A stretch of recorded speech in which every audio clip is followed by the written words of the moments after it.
Ustedes saben que los fondos buitres tienen algo que se llama el American Task Force Argentina, es decir, la fuerza de choque, el grupo de tareas que ellos tienen. Emitieron este volante, vayan prestando atención. El volante dice, la primera de sus apreciaciones, en vista de los constantes ataques por medios intelectuales y periodistas específicos, no necesariamente opositores, sino críticos, que han recibido el gobierno, ¿usted cree que existe la libertad de expresión en Argentina? Y firman American Task Force de la Argentina. ¿Escucharon bien qué es lo que les acabo de leer? Ahora presten atención a la pregunta de este joven venezolano. Pregunta en nombre de los fondos buitres de los Estados Unidos. Son capaces de cualquier cosa. En vista de los constantes ataques que medios, intelectuales y periodistas específicos, no necesariamente opositores, sino críticos, han recibido durante su gobierno, ¿usted cree que existe la pluralidad de ideas y la libertad de expresión en Argentina? Oye, te costó...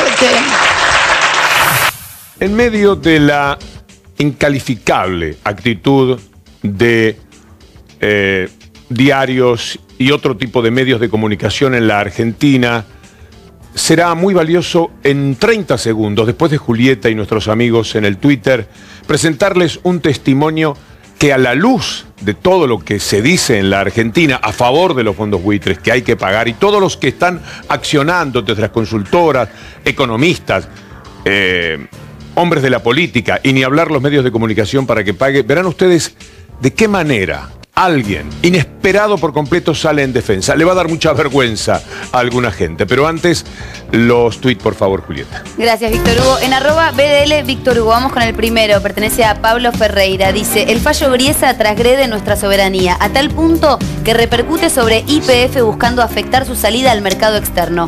Vanessa Siley tuiteó, los fondos buitres no son otra cosa que usureros atacando el patrimonio común de las naciones y así su soberanía. Beto Pianelli, del grupo Clarín no esperábamos menos. Lo triste es que representantes de la oposición defiendan a los fondos buitres. Todos estos tweets en vivo, por supuesto, aquí en @BDL Víctor Hugo.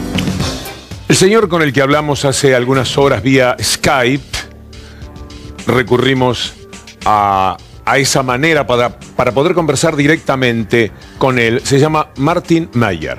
Es el presidente del sindicato de los camioneros. Es mucho más que eso porque también tiene actividad internacional en el sindicalismo. Pero es el hombre fuerte de los camioneros en Inglaterra. Con él hablamos y vale la pena prestar atención a todo lo que nos dice. We've discovered that the largest shareholder in National Express is the very same company, Elliott, which is now trying to hold this ship in Argentina. So there's a very close connection for us. Elliott is a large shareholder in a company which is taking an anti-union stance. So we've also heard from the Teamsters that Elliott has done similar things in companies where it's tried to make maximum profit and reduce the terms and conditions for workers and indeed avoid trade union recognition. So for us this is a very significant connection, that Elliott is not just a vulture fund attacking Argentina, it's also a major shareholder promoting anti-trade union business policies in the companies that it invests in. And as part of the IGF, also as brothers in the trade union movement, they really should be aware of the way in which companies like Elliott and other hedge funds are working, and we should be calling on our governments to implement legislation to restrict the way they operate, so that, for instance, in the case of Argentina, the ship, the Libertad, should be released. The debt agreement that was made internationally some years ago should be honoured by all the creditors, and that should be enforced by law. And on behalf of the IGF and Unite, we give a solidarity greetings to all the workers and sisters and brothers in Argentina, trade union friends and civil society, and say to you that we are behind you in this fight, and we will do what we can to help you restore your dignity and release yourselves from the grip of hedge funds like Elliott. Martin Mayer se llama. Un trabajador que conoce a los fondos buitres sabe perfectamente de qué lado de la vida hay que estar. Y digo esto del lado de la vida porque me causa gracia saber que más adelante tendremos un testimonio en el que una periodista de los Estados Unidos habla del lado Romney de la vida en estos días, sin pedir derechos de autor. Vamos a ver a continuación cómo Martin Mayer se refiere a fondos que van contra todo, contra países del África y también contra los Estados Unidos. Vamos a empezar por Liberia. Lo que van a ver dura exactamente 3 minutos. En esos 3 minutos ustedes verán cómo operan, cómo hacen. No se puede creer lo que ustedes van a poder apreciar sobre la catadura de estos fondos buitres tan defendidos. Es demencial en la Argentina. Y verán lo que la presidenta de Liberia, emocionándonos, le pide a esos fondos buitres y desde qué lugar se lo reclama.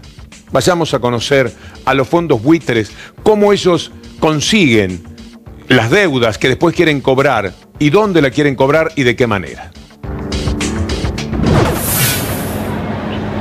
Welcome to Liberia in West Africa, where 80% of the people survive on less than $1 a day. Now, these people are being told that they have to pay $28 million to a bunch of financial speculators known as vulture funds. This was not supposed to happen.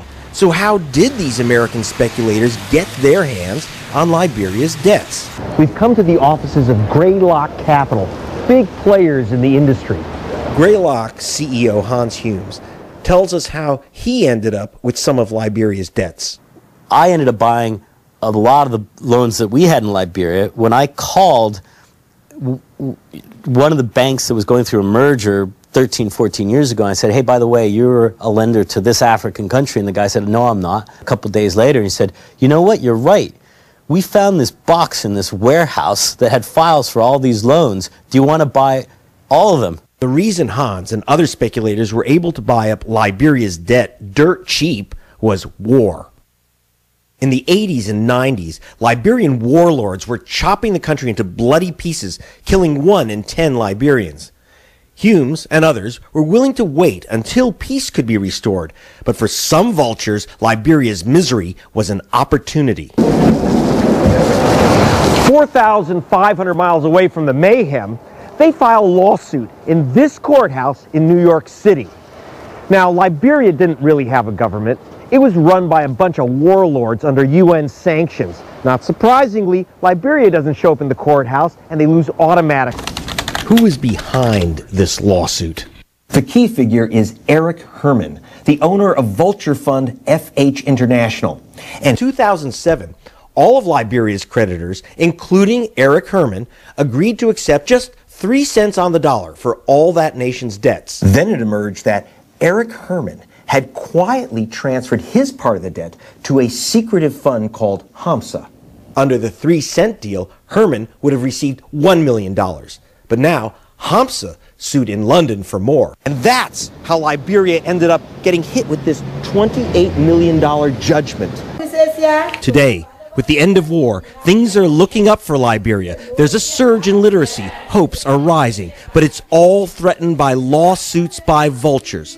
The president has a message for them. Look, here's a country having 2 decades of turmoil, of death and destruction. Now trying to find its way back, trying to give its young people a future. You should not be the one to become an obstacle towards the achievement of this. Have a conscience and give this country a break. Ingenua presidenta de Liberia. Porque no solo se lo hacen a Liberia, se lo hacen también a empresas en los Estados Unidos. Esta gente que aquí es tan particularmente defendida estos días, provoca rechazo, podría decirse repugnancia, también en los Estados Unidos, aunque no se exprese con el gesto. Es indudable que el presidente Obama sabe muy bien quiénes son y cómo son los fondos buitres cuando van contra empresas norteamericanas como podría ser la Chrysler, porque entre otros intereses, cerremos las fábricas en Estados Unidos y pongámoslas en China. Es una de las cosas que el mundo económico de los Estados Unidos puede pensar. Vean ustedes a Obama hablando de los fondos buitres. And while many stakeholders made sacrifices and worked constructively, I have to tell you some did not.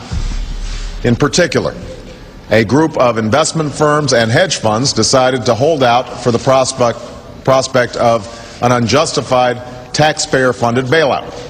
They were hoping that everybody else would make sacrifices and they would have to make none. Some demanded twice the return that other lenders were getting. I don't stand with them.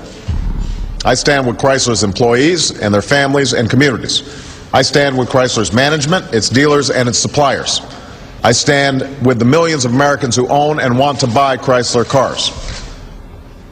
I don't stand with those who held out when everybody else is making sacrifices.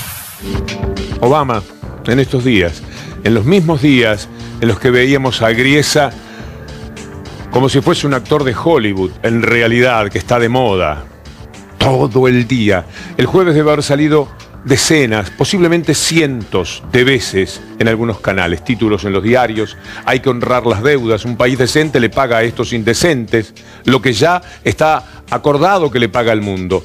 Es absolutamente incalificable lo que sucede, por eso vale tanto este testimonio de Obama. Pero ¿por qué Obama dice lo que dice? Vean esta fábrica de golosinas que nació hace 70, 80 años, que dejó 80.000 empleados en la calle.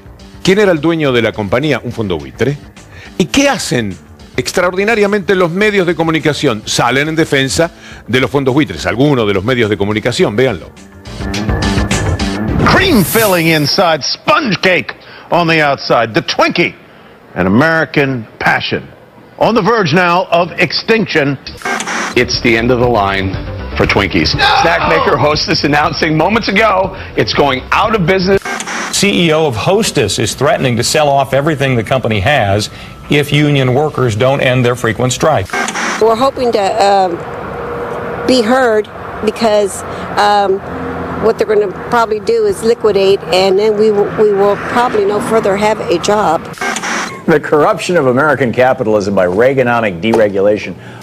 This is really the case of a lot of debt from private equity and hedge funds loading it on there, and they also have a problem of not really working well with their unions. The Bakers Union, I think, the leadership of that union made a decision that they're willing to sacrifice these jobs because they don't really want to have these kind of concessions from other companies. And we're talking about the loss of 18,500 jobs if the company goes out of business. I have a statement from the Bakers Union, quote, despite Greg Rayburn's insulting and disingenuous statements of the last several months, the truth is that Hostess workers in the union have absolutely no responsibility for the failure of this company. That responsibility rests squarely on the shoulders of the company's decision maker. Is this really the end of the road for Hostess, or can I be blunt here? Is this some kind of negotiating tactic to try to get the